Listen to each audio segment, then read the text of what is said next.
अवैध बांग्लादेशी दिल्ली में पकड़े गए हैं। शालीमार बाग से 7 अवैध बांग्लादेशियों को पकड़ा गया है और उनके पास से जो बैन किया गया आईएमओ ऐप है वो मिला है और भी बहुत सारी सामग्री बरामद की गई है। बैन आईएमओ ऐप का इस्तेमाल कर रहे थे ये घुसपैठिए, अवैध रूप से रह रहे थे और बैन आईएमओ ऐप का इस्तेमाल कर रहे थे। ये बात खुलकर सामने आई है। 7 बांग्लादेशियों को दिल्ली के शालीमार बाग से पकड़ा गया है। ये बैन ऐप का इस्तेमाल कर रहे थे और भी कई चीजें इनके पास से बरामद हो रही है। बिना कागजात के पहचान बदलकर वो दिल्ली में अवैध रूप से रह रहे थे, आईएमओ ऐप का इस्तेमाल कर रहे थे, पाकिस्तान और बांग्लादेश के लोगों के संपर्क में थे। ये सोचिए ये कितना बड़ा खतरा था। ये कॉलिंग और वीडियो कॉल के जरिए भी संपर्क में थे। ये जो ऐप जिसका नाम मैं बता रहा हूं आईएमओ, ये बैन है। 1000 से ज्यादा बांग्लादेशी अब तक पकड़े जा चुके हैं।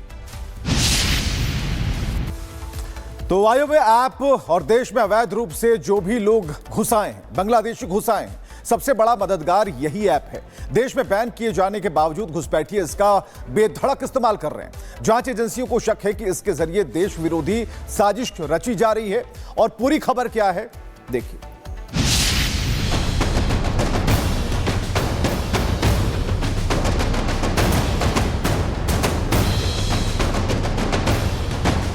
देश में अवैध बांग्लादेशी घुसपैठियों के खिलाफ लगातार एक्शन जारी है। असम से लेकर दिल्ली तक अवैध घुसपैठियों को भारत सरकार अपने खर्चे पर वापस बांग्लादेश भेज रही है। राजधानी में तो घुसपैठियों के खिलाफ लगातार मुहिम चलाई जा रही है। बावजूद इसके देश की जड़ों को खोखला कर रहे अवैध घुसपैठिए भारत विरोधी गतिविधियों को अंजाम देने में लगे हैं। वो लगातार आतंकी देश पाकिस्तान और बांग्लादेश के संपर्क में हैं और इसमें इनकी मदद कर रहा है गूगल प्ले स्टोर पर मौजूद आईएमओ ऐप, जिसे भारत में पहले ही बैन किया जा चुका है। घुसपैठियों पर दिल्ली पुलिस की जांच में खुलासा, बैन आईएमओ ऐप का इस्तेमाल कर रहे घुसपैठिए पाक बांग्लादेश के लोगों के संपर्क में घुसपैठिए। अब तक 1000 से ज्यादा बांग्लादेशी पकड़े गए। बैन आईएमओ ऐप को लेकर अलर्ट पर दिल्ली पुलिस। दरअसल दिल्ली में खतरे की घंटी तब बजी जब गृह मंत्रालय के आदेश के बाद घुसपैठियों के खिलाफ कार्रवाई में दिल्ली पुलिस ने 1000 से ज्यादा अवैध बांग्लादेशियों को पकड़ा। सूत्रों के मुताबिक पुलिस ये जानकर हैरान रह गई कि पकड़े गए ज्यादातर घुसपैठिए के मोबाइल में आईएमओ ऐप मौजूद था और वो इसी के जरिए बांग्लादेश और पाकिस्तान में बैठे अपने जान पहचान वालों और रिश्तेदारों के संपर्क में थे, जिसके बाद दिल्ली पुलिस अलर्ट मोड में आ गई।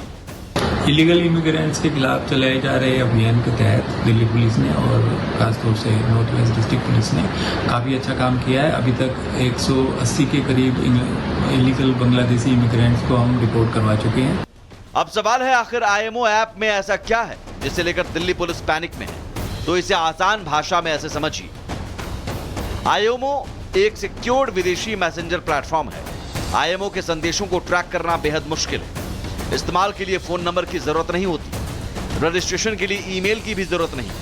यूजर्स को सीधा कॉलिंग, वीडियो कॉलिंग की सुविधा है। आतंकवादी आईएमओ ऐप का इस्तेमाल करते रहे हैं। भारत में साल 2023 से आईएमओ के इस्तेमाल पर रोक लगा दी गई। अब सवाल है कि अगर भारत सरकार ने इस ऐप को बैन कर दिया तो आखिर आईएमओ ऐप भारत में गूगल प्ले स्टोर पर कैसे उपलब्ध है? तो फिलहाल इसका ठोस जवाब तो किसी के पास नहीं, लेकिन बताया जा रहा है कि आईएमओ ऐप से जुड़े इस बड़े खुलासे के बाद बहुत जल्द दिल्ली पुलिस गूगल को पत्र लिखकर इस ऐप को प्ले स्टोर से हटाने को कहेगी। Bureau report, Republic Bharat. तो एक विस्तारित रिपोर्ट हमने आपको दिखा दी। सहयोगी जतिन लाइव बने हुए हैं हमारे साथ। जतिन, सबसे पहले तो ये बताइए कि ये जो लोग पकड़े गए हैं इनको कब और कैसे किया जाएगा डिपोर्ट, और ये प्रशासन क्या कर रहा है आईएमओ ऐप को लेकर?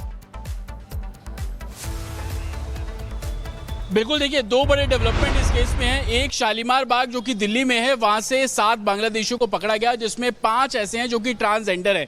इन 5 से जब पूछताछ की गई तो पता लगा कि बांग्लादेश से ये लोग तो आते हैं लेकिन अपनी पहचान छुपाने के लिए और यहां तक कि पुलिस को चकमा देने के लिए ये अपना जेंडर चेंज कर लेते हैं, ये ट्रांसजेंडर बन गए। और इस बारे में जब दिल्ली पुलिस को भनक लगी तो शालीमार बाग से इन 5 को गिरफ्तार किया गया और जब इनसे पूछताछ की गई, पूरा मॉडस ऑपरेंडी जो कि नया बांग्लादेशियों को लेकर सामने आया, उस बेसिस पर 2 और लोगों को पकड़ा गया। यानी कि कुल 7 लोगों को शालीमार बाग से पकड़ा गया। इनसे पूछताछ में इनके फोन की जब जांच की गई तो सबके फोन में एक चीज कॉमन थी, वो थी IMO ऐप। ये वो ऐप है जो कि 2023 में भारत सरकार ने इसको बैन कर दिया था, प्रतिबंध लगा दिया था, लेकिन प्ले स्टोर पर आप जाएंगे तो इजीली आप इस ऐप को डाउनलोड कर सकते हैं। अभी तक 1000 से भी ज्यादा बांग्लादेशियों को भारत से यानी कि दिल्ली की अगर हम बात करें तो डिपोर्ट करने का काम दिल्ली पुलिस द्वारा किया गया और 70% ऐसे लोग थे जिनके फोन में इस तरीके की ऐप थी और ये लगातार बांग्लादेश में बैठे अपने लोगों से बातचीत कर रहे थे। दिल्ली पुलिस का साफ तौर पर कहना है कि IMO ऐप को लेकर नेशनल सिक्योरिटी का भी मुद्दा है, क्योंकि प्रतिबंधित ऐप का इस्तेमाल घुसपैठियों का करना, कई तरह की इंफॉर्मेशन जो है वो भारत से बाहर बांग्लादेश भेजी जा रही थी,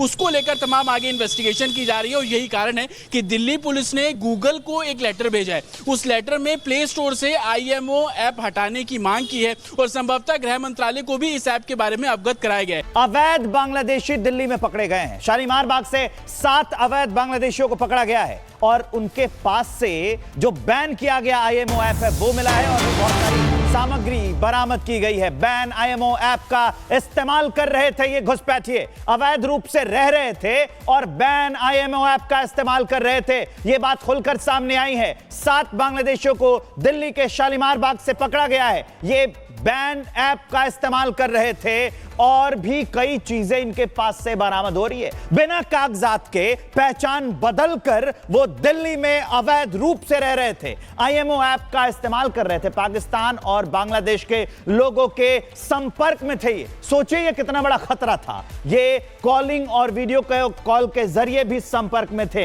ये जो ऐप जिसका नाम मैं बता रहा हूं IMO, ये बैन है। 1000 से ज्यादा बांग्लादेशी अब तक पकड़े जा चुके हैं।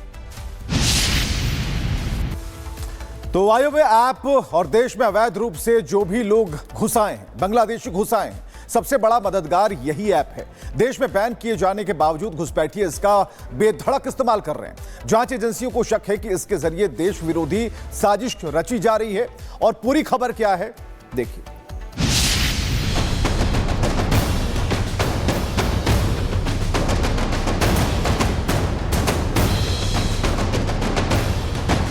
देश में अवैध बांग्लादेशी घुसपैठियों के खिलाफ लगातार एक्शन जारी है। असम से लेकर दिल्ली तक अवैध घुसपैठियों को भारत सरकार अपने खर्चे पर वापस बांग्लादेश भेज रही है। राजधानी में तो घुसपैठियों के खिलाफ लगातार मुहिम चलाई जा रही है। बावजूद इसके देश की जड़ों को खोखला कर रहे अवैध घुसपैठिए भारत विरोधी गतिविधियों को अंजाम देने में लगे हैं। वो लगातार आतंकी देश पाकिस्तान और बांग्लादेश के संपर्क में हैं और इसमें इनकी मदद कर रहा है गूगल प्ले स्टोर पर मौजूद IMO ऐप, जिसे भारत में पहले ही बैन किया जा चुका है। घुसपैठियों पर दिल्ली पुलिस की जांच में खुलासा, बैन IMO ऐप का इस्तेमाल कर रहे घुसपैठिए पाक बांग्लादेश के लोगों के संपर्क में घुसपैठिए। अब तक 1000 से ज्यादा बांग्लादेशी पकड़े गए। बैन IMO ऐप को लेकर अलर्ट पर दिल्ली पुलिस। दरअसल दिल्ली में खतरे की घंटी तब बजी जब गृह मंत्रालय के आदेश के बाद घुसपैठियों के खिलाफ कार्रवाई में दिल्ली पुलिस ने 1000 से ज्यादा अवैध बांग्लादेशियों को पकड़ा। सूत्रों के मुताबिक पुलिस ये जानकर हैरान रह गई कि पकड़े गए ज्यादातर घुसपैठिए के मोबाइल में IMO ऐप मौजूद था और वो इसी के जरिए बांग्लादेश और पाकिस्तान में बैठे अपने जान पहचान वालों और रिश्तेदारों के संपर्क में थे, जिसके बाद दिल्ली पुलिस अलर्ट मोड में आ गई। इलीगल इमिग्रेंट्स के खिलाफ चलाए जा रहे अभियान के तहत दिल्ली पुलिस ने और खासतौर से नॉर्थ वेस्ट डिस्ट्रिक्ट पुलिस ने काफ़ी अच्छा काम किया है। अभी तक 180 के करीब इलीगल बांग्लादेशी इमिग्रेंट्स को हम रिपोर्ट करवा चुके हैं। अब सवाल है, आखिर IMO ऐप में ऐसा क्या है जिसे लेकर दिल्ली पुलिस पैनिक में है? तो इसे आसान भाषा में ऐसे समझिए